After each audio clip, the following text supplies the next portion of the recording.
Welcome to my channel. I'm Dr. Romano. In today's video, we are going to be talking about how larger hedge funds can improve their returns. And please do thumbs up to say thank you, Anthony. Thank you so much. Now, the reason why I make this video is because there is a correlation between how large a company is and how much capital they have under management. That's AUM. So with my PhD research, I did notice that there was a correlation between how old the company is and how much assets under management there is. If the company has an AUM of above 500 million, their returns start to get diminished. Now, where do I get my information from? I'm a doctor of finance. I specialize in hedge fund selection, and all of my PhD research was on all of these topics: hedge fund selection and risk management. And so for those companies that are in the billions, what they need to do is, one, separate each trader that they have, give them the opportunity to have their own hedge fund. So, for example, Steve Cohen and Ken Griffin and Ray Dalio, all these big hedge fund managers, what they can do is create a funds of funds. And they can also play a role in funding all these traders. Now, of course, they could have many funds of funds and many types of funds, because you can't put 100 hedge funds in a portfolio of hedge funds, because then your returns will get watered down. So what they can do is, one, by giving each trader the opportunity to have their own hedge fund, to make the decisions on their own, number one, to be their own boss. In other words, something takes over their entrepreneur skills and their ability and their reasoning to tweak the trading strategy themselves, to come up with their own risk measures to get out of their losing trades. All of this should be up to the actual hedge fund manager. The actual trader is a hedge fund manager. And so if they want to improve their actual returns, these big, large hedge funds, that's what they need to do. You're going to see in the future, if they continue to get too big, is they're going to have the same bankruptcy as the investment bank had in 08 and 09. We've seen that the larger the investment bank got, the larger their trading floor was, the less returns they did, and the fact that they kept going bankrupt. Now, of course, in today's society, we haven't really had any bankruptcies in the hedge fund industry, and it's because the owner of the company is there, and when the owner of the company is actually trading and being the boss and improving the investment strategy, they're less likely to actually go bankrupt. Now, of course, when you're the CEO of the company and you're managing the company in terms of being the CEO, the only thing you're looking for is to reduce expenses and make the shareholders happy.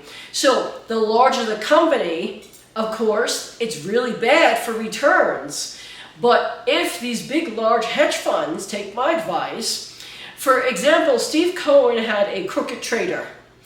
Because of his crooked trader receiving information about a particular company before the media knew about it, and he was trading and making money, it actually made Steve Cohen look really bad.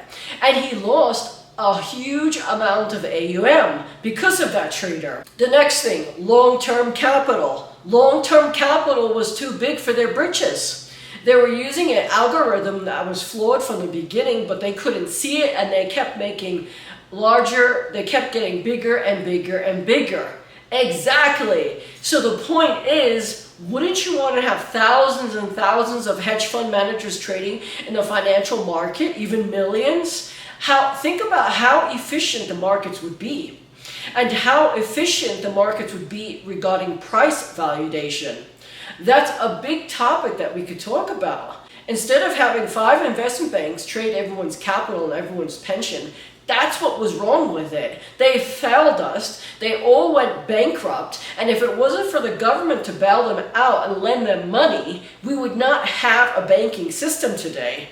It's just a disgrace that happened. And it happened Not just once, but it actually happened twice. Think about what happened in the 80s. They all merged together because the savings and loans went out of business because of interest rates.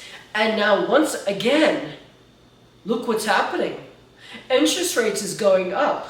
How is that going to play a role? So if larger hedge funds really want to improve their returns, that's what they should do, is take every single trader that they have in their trading group, whether it's 100, 200, they should give them their own hedge fund with their own LLCs, let them call the shots, give them the entrepreneur possibility, give them the possibility of being their own boss, being able to improve their trading strategy. And at the end of the 5 years, if they're not performing, then pull your money out. So simple.